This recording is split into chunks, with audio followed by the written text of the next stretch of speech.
এক পৃষ্ঠা পড়ব, তারপরের পাঠ এই পৃষ্ঠা পড়ব, এই পেজ। আজকে আমরা এটা পড়ি। Fatiha, good morning, what's your name please. Fatiha বলতেছে, শুভ সকাল, তোমার নাম কি দয়া করে বলো। Asim, Asim, good morning, my name is Asim.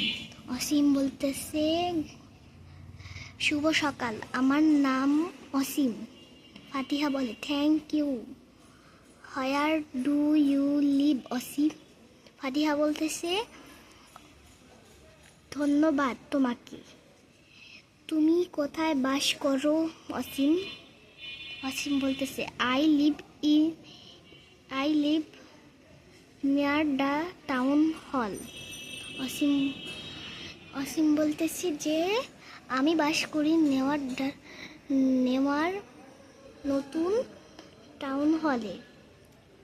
How about you, তোমার সম্পর্কে কিছু বলো। ফাতিহা, আই লিভ ইন উকিলপাড়া, আমি বাস করি উকিলপাড়া। অসীম, ওহ দ্যাটস কুইক ফর অ্যাওয়ে। অসীম বলতেছে, উফ, এই জায়গা থেকে এই জায়গায় অনেক তাড়াতাড়ি আসা যায়। তারপরের পাঠের জন্য অপেক্ষা করুন এবং বাই। ভালো থাকুন, সুস্থ থাকুন এবং পরের পাঠের জন্য অপেক্ষা করুন। বাই।